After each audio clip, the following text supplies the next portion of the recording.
आळंदीच्या भूमीत भीमा नदीच्या काठावर एक अद्भुत बालक जन्माला आले. त्या बालकाचे नाव होते ज्ञानदेव, ज्यांना पुढे संपूर्ण महाराष्ट्र संत ज्ञानेश्वर म्हणून ओळखू लागला. त्यांच्या जन्माची कहाणी ही केवळ एका संताची कथा नसून श्रद्धा, संघर्ष, ज्ञान आणि अध्यात्म यांचा संगम आहे.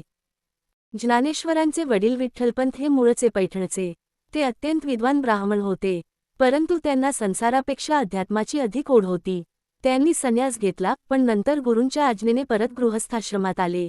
समाजाने मात्र हे स्वीकारले नाही. संन्यासी पुन्हा संसारात कसा येऊ शकतो, या प्रश्नाने विठ्ठलपंत आणि त्यांच्या कुटुंबाला समाजबाह्य केले. या बहिष्कारामुळे विठ्ठलपंत आणि त्यांच्या पत्नी रुक्मिणीबाई यांना 4 मुलांसह निवृत्ती, ज्ञानदेव, सोपान आणि मुक्ताबाई अत्यंत कठीण परिस्थितीत जीवन जगावे लागले. समाजाने त्यांना नाकारले, पण त्यांच्या मनात ईश्वरावरील श्रद्धा कधीही कमी झाली नाही.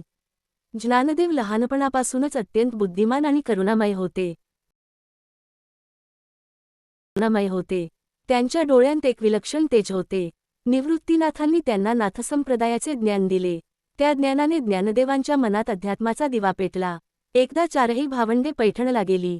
त्यांनी तेथील विद्वान ब्राह्मणांकडे समाजात पुन्हा प्रवेशासाठी विनंती केली, पण ब्राह्मणांनी त्यांना नाकारले आणि त्यांच्या ज्ञानाची थट्टा केली.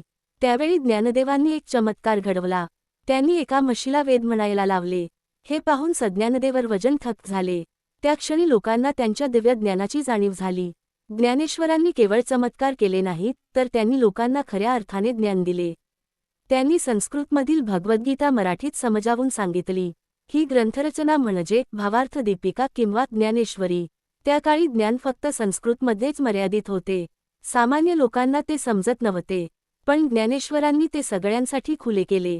ज्ञानेश्वरी लिहिताना ते फक्त 16 वर्षांचे होते. एवढ्या लहान वयात त्यांनी इतके महान कार्य केले, हे खरोखरच आश्चर्यकारक आहे. त्यांच्या प्रत्येक ओवीत प्रेम, भक्ती आणि तत्त्वज्ञान भरलेले आहे. ज्ञानेश्वरांच्या जीवनात त्यांच्या भावंडांचे स्थान खूप महत्त्वाचे होते. निवृत्तीनाथ हे त्यांचे गुरु होते, सोपानदेव त्यांचे सहकारी आणि मुक्ताबाई त्यांच्या भावनांचे प्रतिबिंब. मुक्ताबाई विशेषतः अत्यंत प्रगल्भ आणि संवेदनशील होत्या. त्यांच्या अभंगातून त्यांची गहन विचारसरणी दिसून येते. एकदा चांगदेव नावाचे एक सिद्धयोगी ज्ञानेश्वरांना भेटायला आले. त्यांच्याकडे मोठ्या प्रमाणात योगसिद्धी होती. ते वाघावर बसून आणि हातात साप घेऊन ज्ञानेश्वरांकडे आले, आपली शक्ती दाखवण्यासाठी.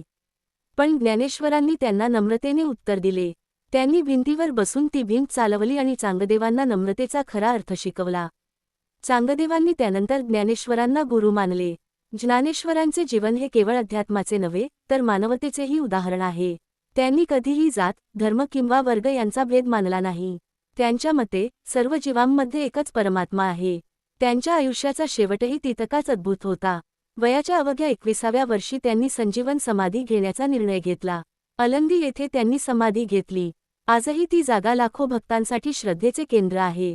ज्ञानेश्वरांच्या जीवनातून आपल्याला अनेक गोष्टी शिकायला मिळतात. संघर्षातही श्रद्धा कशी टिकवायची, ज्ञानाचा उपयोग समाजासाठी कसा करायचा आणि सर्वांमध्ये देव पाहण्याची दृष्टी कशी विकसित करायची. त्यांची कथा आपल्याला सांगते की खरे ज्ञान हे केवळ पुस्तकी नसते, तर ते अनुभवातून येते. आणि ते ज्ञान जेव्हा प्रेम आणि करुणेसोबत जोडले जाते, तेव्हा ते जग बदलू शकते. आजही महाराष्ट्रात ज्ञानोबा माऊली या नावाने त्यांना प्रेमाने स्मरले जाते. त्यांच्या अभंगातून आणि ज्ञानेश्वरीतून त्यांचे विचार जिवंत आहेत. ते केवळ एक संत नव्हते, तर एक युगप्रवर्तक होते. ही कथा संपत नाही, कारण ज्ञानेश्वरांचे विचार आजही आपल्या जीवनात मार्गदर्शक ठरतात. त्यांच्या शब्दांतून, त्यांच्या कार्यातून आणि त्यांच्या प्रेमातून आपण आजही प्रेरणा घेतो. ज्ञानेश्वर म्हणजे केवळ एक नाव नाही, तर एक प्रकाश आहे, जो अज्ञानाच्या अंधारातही मार्ग दाखवतो. आणि म्हणूनच त्यांच्या जीवनाची कथा ही केवळ इतिहास नाही, तर एक जिवंत प्रेरणा आहे.